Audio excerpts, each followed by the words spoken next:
Hi everyone, welcome to our webinar, Getting a Grip on Your Profit. Can everyone hear me okay? There's a little chat box in the side. If you've got any problems, let me know.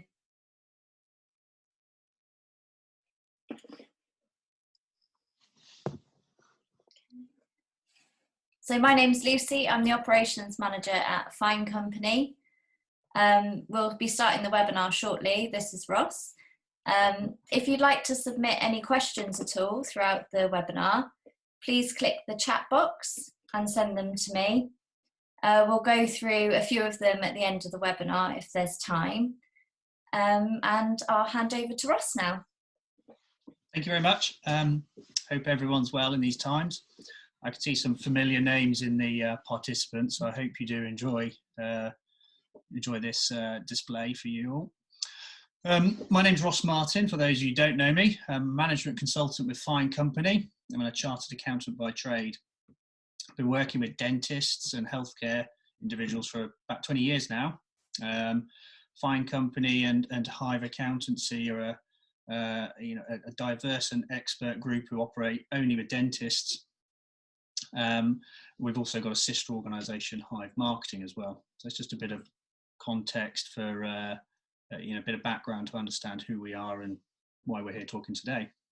Today I'm going to give you some important tools that you can use in your business during these amazingly dramatic times. It's been scientifically proven that uncertainty is actually more stressful for humans than knowing what the worst case outcome can possibly be. And we certainly experienced that ourselves over the last couple of weeks. We had lots of clients calling us up, and we had, essentially, day by day, we had a constant stream of updates about where you guys had to adapt and change your businesses. There were dental practices looking to stay open, having to compress their service lines, having to adapt and modify each thing as we go. And I'm sure it was all very stressful for you. We certainly found the same thing ourselves, and we were very pleased actually to be able to help and assist in any small way that we could. So today, I'm essentially going to try and help you during this immense change management phase that you're going to have to go through. So I'm not going to give you any shortcuts. I can't give you any saccharine 6 top tips. What we're going to do is just explain to you some proper methodology and give you some solid foundations so you can emerge out the other side with a stronger, more robust business. And I think that word's quite important, the word business. What we have is quite a dramatic change in the world around us, and I think more than ever it's very important that you are able to view your organisation, your dental practice, as a business. So Fine Company and Hive have developed a methodology to help transition through these, hopefully 3 months. And what we're essentially going to do is help our businesses that work with us to help stabilise them, to protect the situation they've got, and emerge out the other side able to regenerate, hopefully stronger than they were before. So part of the problem we've got is that there's a lack of information, I don't think, at this time. In the world, we generally got too much information. So it's said that the average human absorbs 34 gigabytes of information every single day, which is an immense amount of information. You simply can't process that, which is why, as a human race, we've developed shortcuts and heuristics that enable us to make sense and order out of our route through the world. We'd simply go insane if we didn't have these shortcuts and these mental images of the world. So that's very helpful because it avoids us getting information overload and analysis paralysis. But there are downsides to these shortcuts and heuristics as well, which are very important at this time, I believe. This is perhaps portrayed quite evocatively in a story from quite a long time ago. In 1949, there was an awful incident in a place called Man Gulch. Gulch is a type of ravine in Montana in the US, and there was a bushfire that had started up there, and there were 13 firefighters. They called them smoke jumpers because they're essentially airlifted in to help stabilise and control these kind of fires. So these 13 firefighters were airlifted into Man Gulch, and problems started to occur quite quickly because they were deployed into there expecting one set of circumstances, a controllable, easy to maintain fire. Now, there's no such thing as a, necessarily an easy fire, but it was within the parameters of what they're able to deal with, or so they thought. So these 13 smoke jumpers were deployed in there, and the set of circumstances changed fairly rapidly, and they essentially had to evacuate the area as quickly as they can. Now, the problem is that they were in a ravine, so the sides of this ravine was 71 degrees in places, and so they had to escape on the rapidly encroaching fire that was threatening to overtake them, literally moving at dozens of feet per second. Now, unfortunately, 10 out of 13 firefighters perished on that day. What was quite curious was that when they carried out kind of post-mortem of the incident, they found out that these 13 or 10 that had perished had still had their full backpacks, their full kits, their pickaxes, their spades. They were carrying them, and they got caught up by the fire. Now, clearly, with a fast-moving fire, with hindsight, you'd think that's absolute madness. Why didn't they drop that heavy baggage? But of course, we've got to understand the context of the situation they were in. They were expecting one thing, and circumstances changed. Now, their backpacks, their pickaxes, were what they trained to hold on to. It was their identity. It was their ability. If they didn't have these, they weren't firefighters. Now, the right thing to do, again, with hindsight, is to completely change your perspective of the environment around you and adapt accordingly. But it's very difficult in a complex and fast-moving environment where you are dealt with lots of uncertainty. So sadly, 10 out of 13 of these didn't survive. But it's a very powerful story that, I don't think the business world that we're operating in today is going to be as bad as, in terms of life perishing situations. 10 out of 13, that's a high kind of attrition rate. But what it is, hopefully, it's a very big story to tell you that if you are not able to adapt, and if you're not able to discard your heuristics, your mental map of the world, then you can become victim of the circumstances around you. And I think the dental world is possibly as extreme as that. Now what we can't do, I don't believe, is to grip on to the perspective that it was pre-corona, 13th of March, I suppose, effectively. We thoroughly believe that the world is going to change, and acknowledging that there's a high likelihood of change will enable you to hopefully discard your previous views as to how you operated, how you operated your practices, the behaviours, the mechanisms, the people you relied on, the tools, the information that you used to kind of measure your success at that point in time. So what I'm hopefully going to do is just to give you 3 very simple tools that I believe you should use in your new world.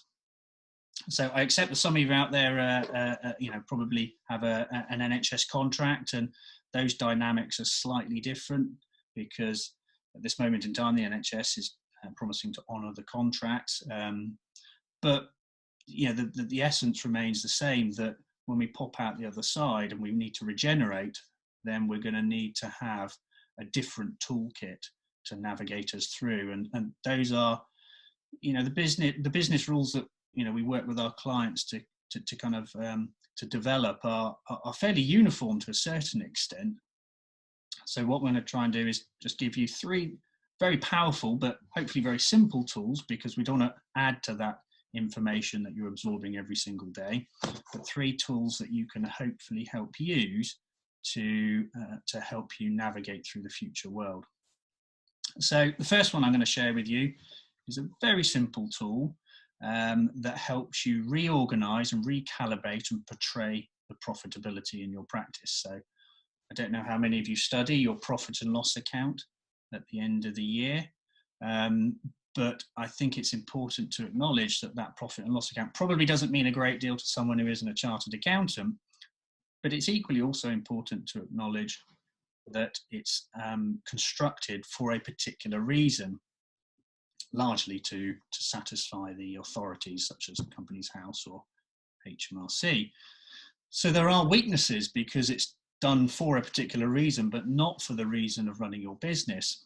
So I'm going to hopefully share a screen with you, which is going to show my reconstituted format for how I would like you to view the profitability in your business. So I'm hoping that everyone can see a pie chart in front of them.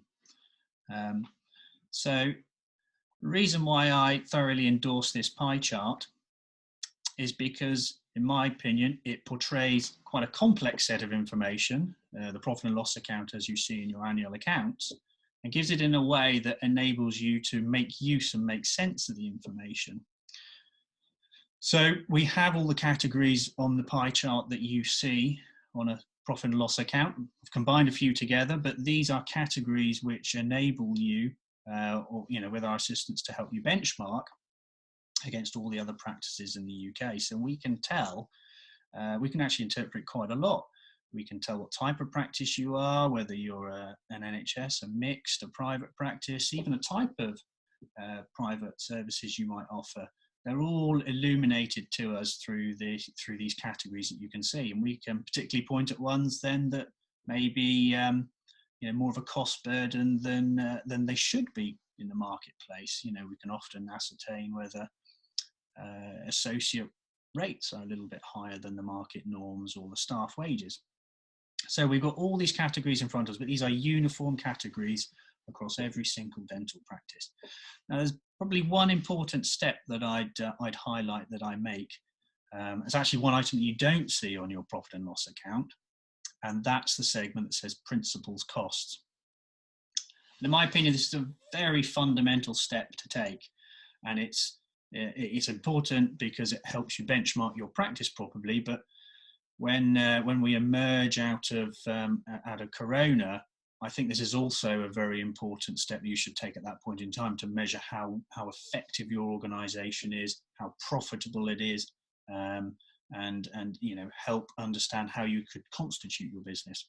So that segment's the principal costs, and that's designed to help illuminate that you have more than one role in a practice as a principal. You have any number of kind of functions that don't get acknowledged. Probably you're the chief HR officer, maybe the chief marketing director, probably the FD, the finance director, but actually most importantly, you're probably one of the lead clinicians as well. So I think it's important that you acknowledge that when you wear that hat of chief clinician or of dentist when you're in surgery, that you're treating patients, is that you get paid for that. I think only once we can do that can we really start to get a grip of where your business is at, where it might need to go to, how you might get there, and start to create a bit of order and direction and stability. I think that's going to be more important than ever post-corona than it was before. To take a short digression, I think dentistry's been fairly easy. I'm not saying the dentistry itself is very easy, but as an industry, it's grown by about 82% in the last 6 or 7 years. The stats that I can show you to evidence that. But yeah, spending in dentistry was absolutely booming, and so it creates a bit of a comfort zone, I suppose. Now, if that comfort zone does continue post-corona, then hey, that's absolutely brilliant. And we can return to aiming for growth in the the high value treatments, the cosmetic work, etc. But if it's not, then we really need to kind of sharpen our pencils at this point in time. So one of those things you should do to measure the true profitability of your business is to fairly pay yourself. If you're also in the property and you're not charging the business a rent, then I think you should also do that as well. But essentially, once we take out all of those subsidizations, only then can we get the true picture of the business and start to create a route forward from there. So as you can kind of see, this is a completely generic pie chart that I've pulled out of my data set. You can and you should construct your own. And if you need help with the interpretation of what it means once you've done it, then of course we can help you. This one is a fairly average practice. And one of the things you'll kind of see highlighted is actually a very slim profit margin. I read enough dental literature. I hear kind of anecdotally that dental practices should aim for 30% profit or whatever it might be, but I think they're measuring the wrong thing if they're saying 30% profit, because what they probably mean is on the report that we send to HMRC we have 30% profit as a percentage of turnover.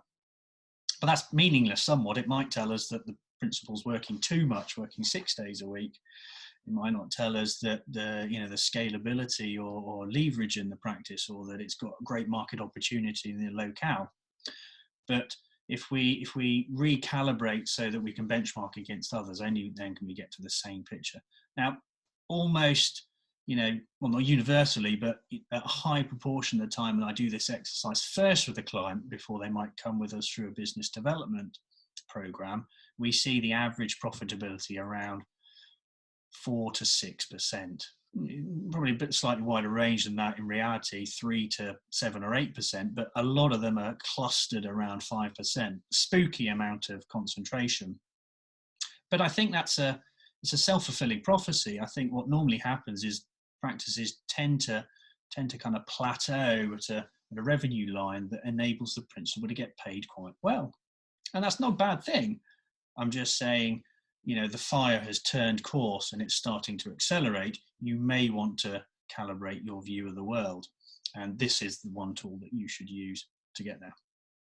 So hopefully that's explained fairly straightforwardly for you. The first tool that I wanted to give to you.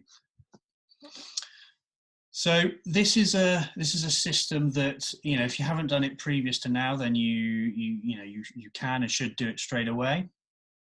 There's some systems, financial systems that are fairly straightforward to put in place. Actually, very easy to put in place. They probably take a lot of the burden out of your financial control and measurement function.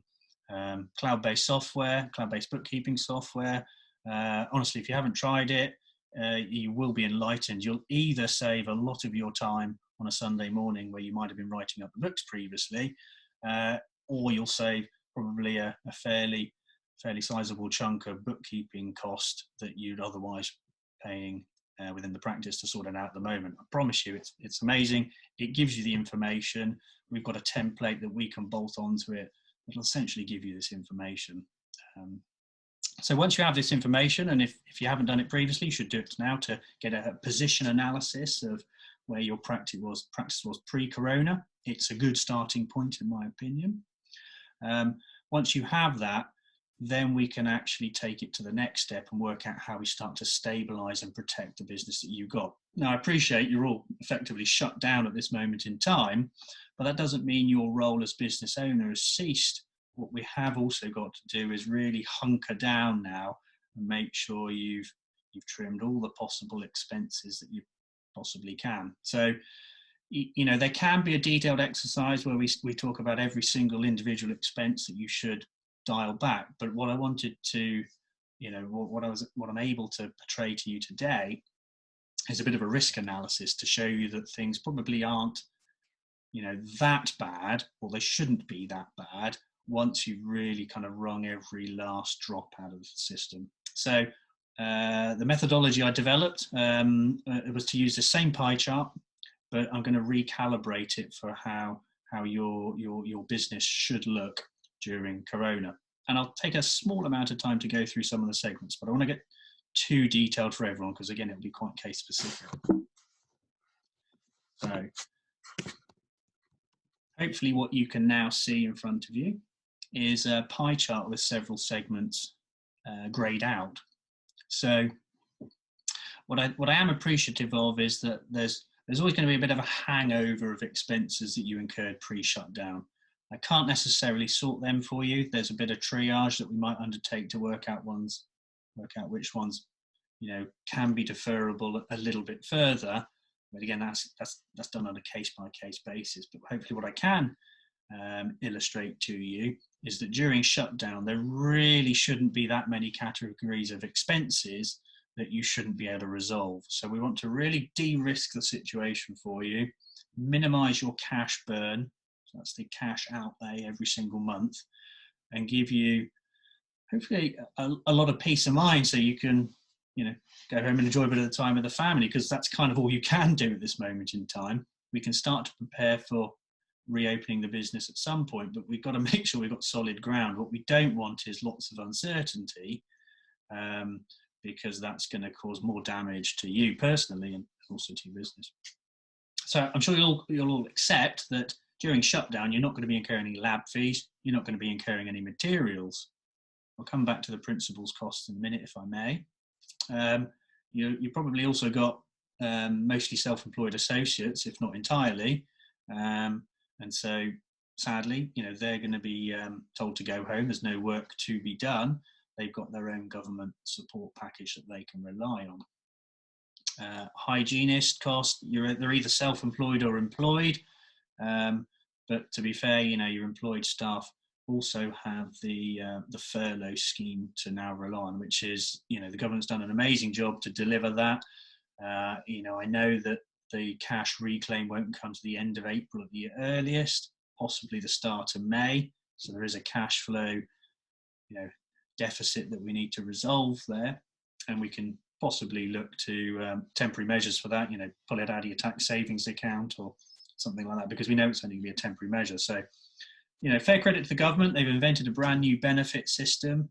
They only took about a week to come up with the concept. And, okay, fair enough. The detail came out in a little bit of a sluggish fashion over the next week or two, but they're inventing something from scratch, and what they've got is something that's really stabilised dental practices, and probably a significant part of the wider economy as well. So either you're hygienists or self-employed, sadly they're probably told to go home, or they're employed and they're covered by the furlough scheme. So we've really de-risked that area. Now I know there's going to be some quite a significant amount of complexity if you've got an NHS contract, but all of my understanding so far, which is corroborated by some lawyers as well, is that it kind of should come out in the wash, if that makes sense. You're going to be able to reclaim the relevant proportion of private income to NHS income that you have in your practice. So from a macro view, we've completely de-risked that position, hopefully. Marketing's one segment, certainly in a private practice, that's going to be wholly up for debate, and that's going to be a function of your cash reserves, your bullishness, your market position, any number of kind of factors. So I'm going to leave that one kind of hanging there, because that's potentially going to be a portion of outlay for you, but you do have control over it. But I suppose my only kind of final comment on marketing is that there are some good returns to be had if you do have the resources to spend on them during this point in time. Now, premises costs, again, they've come up with a fairly kind of good raft of measures to resolve that. I don't think we can necessarily solve business rates, but actually the rent position is really solidified, broadly speaking, because they're releasing legislation that says the landlord can't commence eviction notices. So worst case scenario, when you say, well, I'm not going to pay you, Mr. Landlord, then we've mitigated our risk at this point in time. We will have to pay it at some point, but in my opinion, far better to pay it when you've reopened than having to spend it now. From a risk perspective, it really takes the throttle off of that. If you happen to be your own landlord, then majority of people will have business loans, business mortgages that back that up. Actually, most of my kind of anecdotal evidence is that banks are very accommodating about deferring mortgage payments for 6, sometimes up to 12 months. So it really takes the heat out of that segment. There's always other trivial segments when I'm looking at a practice. the little bits and bobs, the equipment at HP, again, we're looking to really kind of wind them back. Approach your software providers, SOE, anecdotally again, they're kind of giving you half price deals. So you should be able to take the main heat out of that. Now, profit segment is one of the final ones. A lot of people don't actually see profit in their business.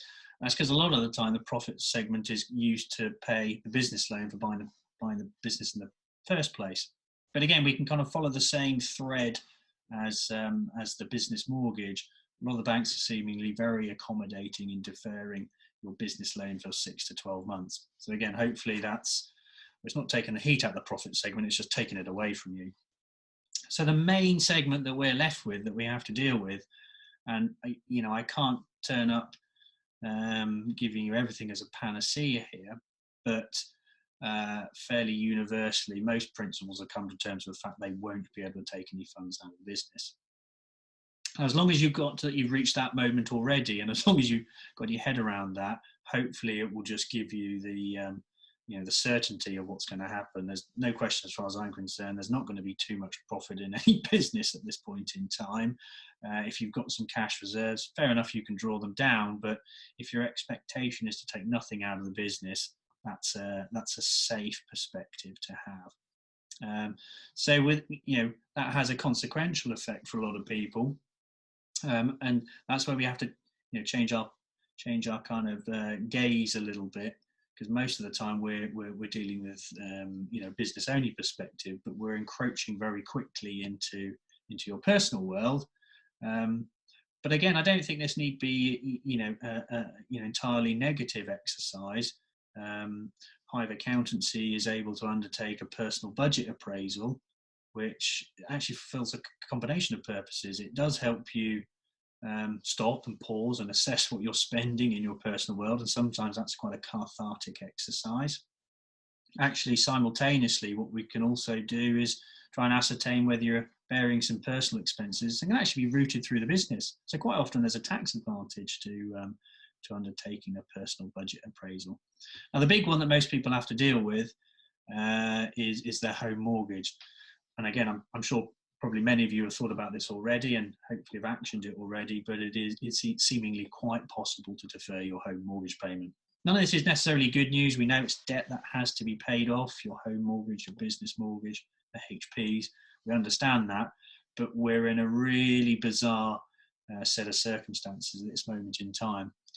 And the story that I'm seeing mostly across the board is that effectively people are going into some form of hibernation for 3 months. Your business is on stasis. We're looking to really put it on so it's just ticking over, and we're looking to essentially do what we can to stabilise it, minimise our cash burn, and hopefully enjoy a bit of time with the family and the kids. So that's about the best result that we can get during this amazingly dramatic period of time. But it can needn't be completely adverse, in my opinion.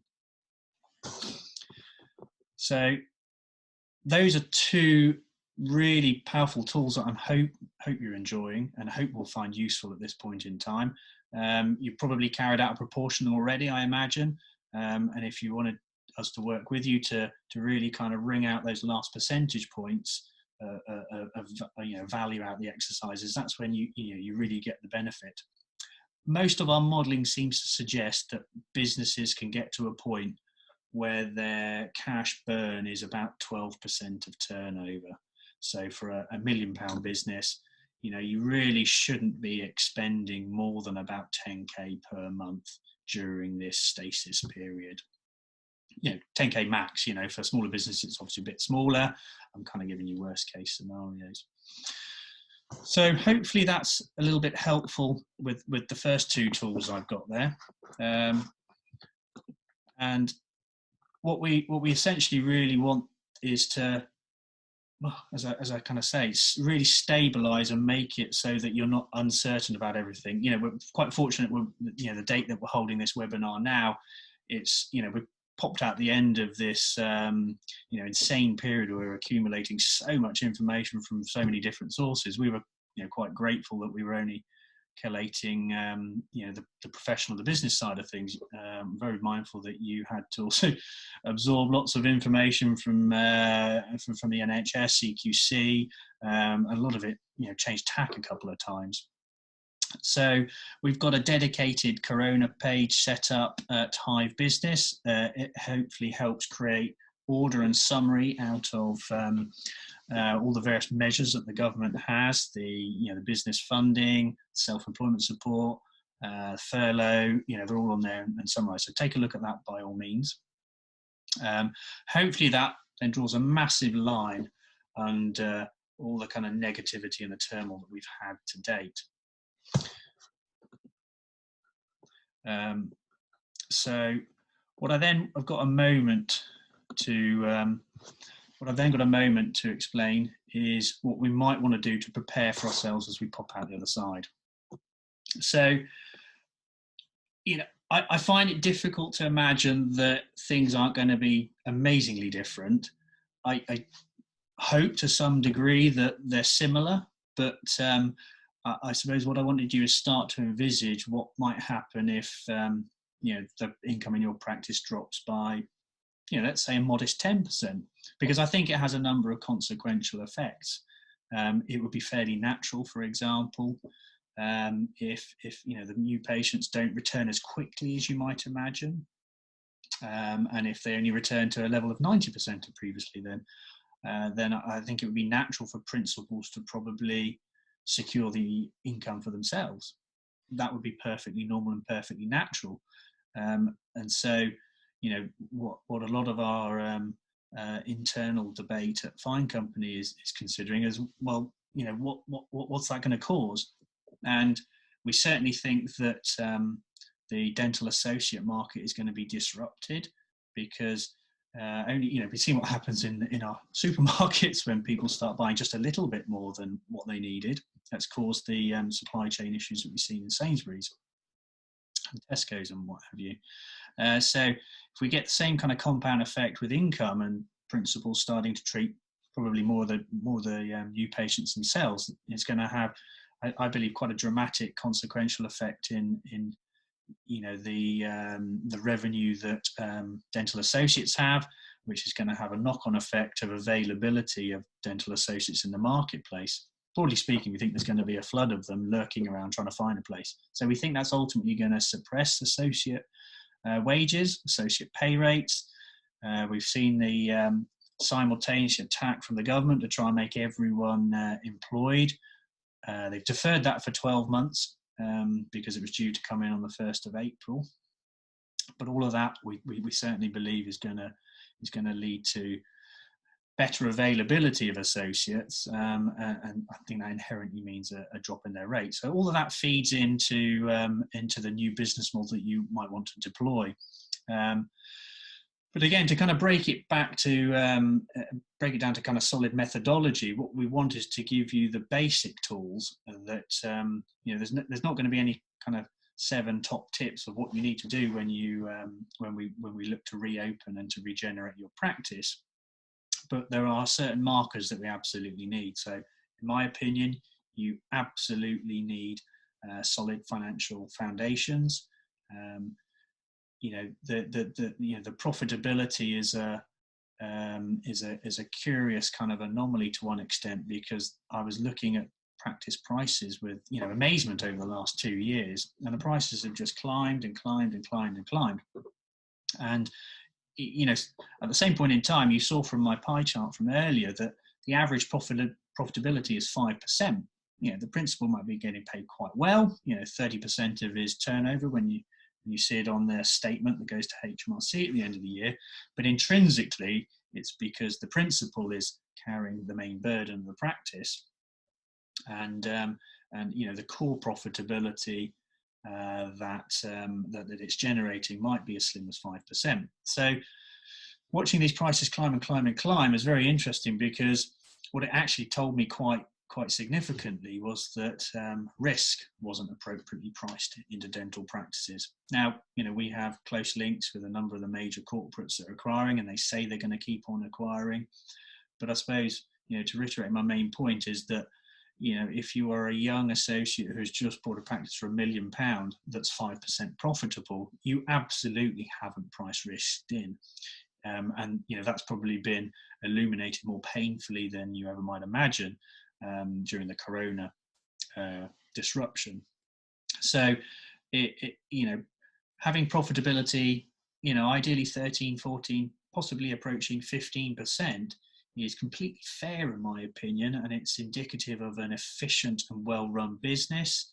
It's indicative of a business that's correctly constructed its cost base, and quite fairly in my opinion prices in risk, because profits do go up and down, and we can see that with all the kind of external large corporates that we see in the marketplace, outside dentistry, the FTSE and what have you.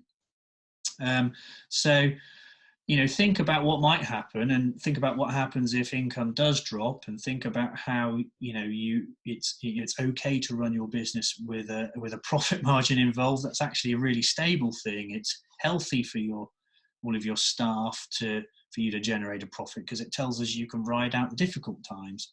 It tells us you've got an effectively run business. So what are the foundations you need in place? I've given you the pie chart tool.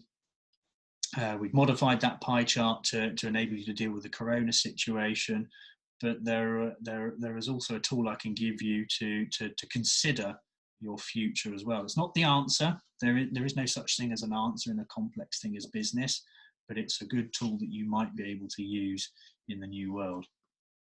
There's probably one precursor to that third tool, and that's having the solid finance function in place. Check out Xero. It's the global leader. We're not particularly affiliated with it. We use it, but it's the most prominent one. You absolutely should have that in place, and it will save you time or money, or a bit of both. So the last thing I'm going to give you, hopefully, is a fairly simple concept again. I'm just going to share my screen very quickly with you. So what we have is my very simple summary of how you're able to view your business. So in the old world, as income was climbing by 80% over the last 6 years, there was a fairly straightforward equation how almost universally all practice owners viewed their practice. And that equation was even simpler than the one in front of you. It was simply, if I want to increase profit, I will increase income.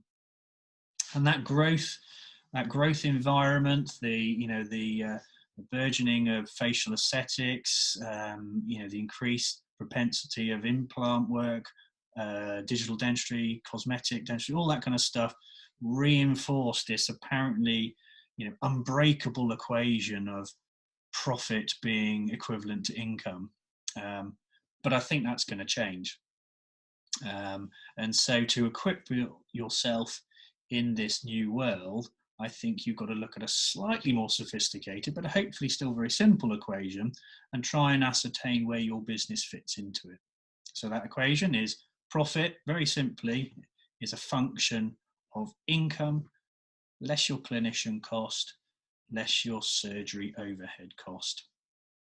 Now, I've actually already touched upon what I think might happen to clinician cost, but I think the possible range of outcomes are probably a bit wider than you might imagine. So historically, it always used to be, well, associate dentists are paid 50%. That just seemed to be the rule. You couldn't try and hire an associate without saying, well, I want 50% because my mate down the road has got 50%.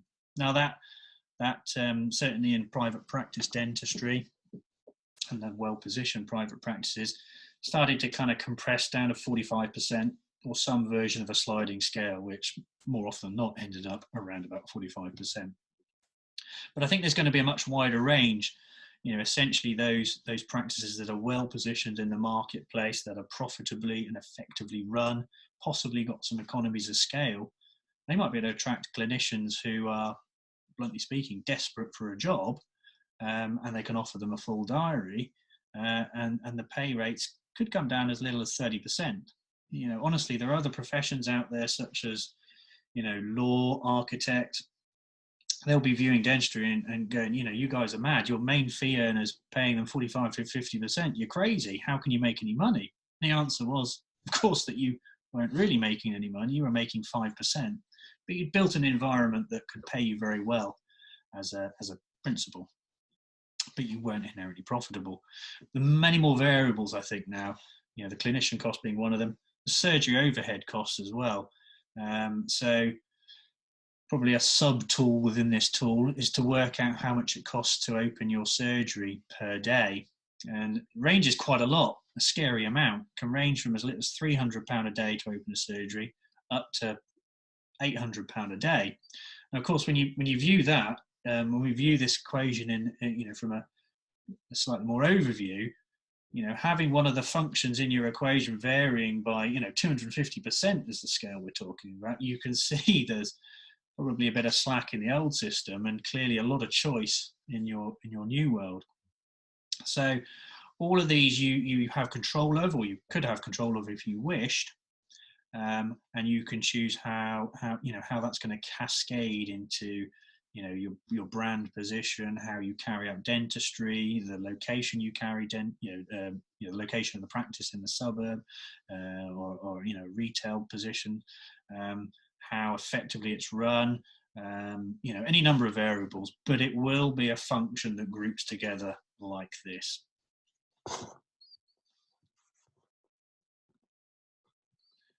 So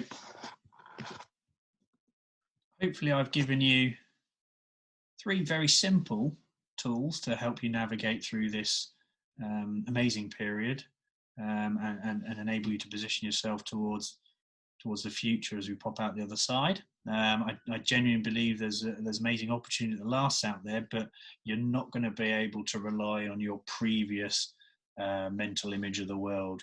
Your old tool set is going to be a little bit redundant to some extent.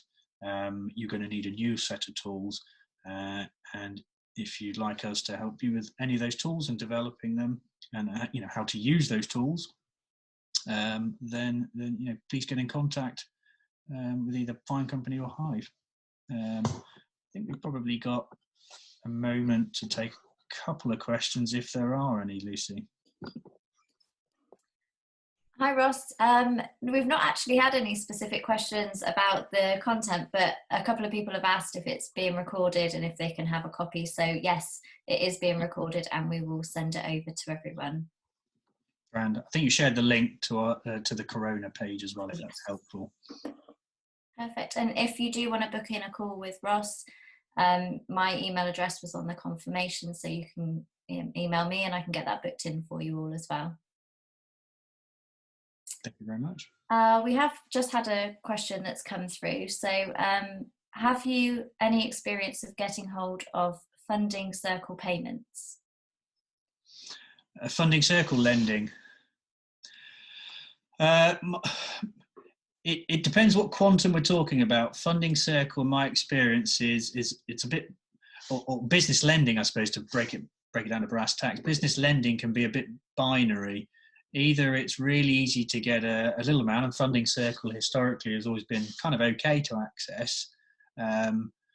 But I suppose what I am finding is that, generally speaking, funders during this period, probably until yesterday when they got a right good kicking from the government for being unsupportive, have been fairly awkward, wanting the shirt off your back, wanting financial forecasts, which of course are made up to a certain extent, and they're wanting personal guarantees was what they got a particular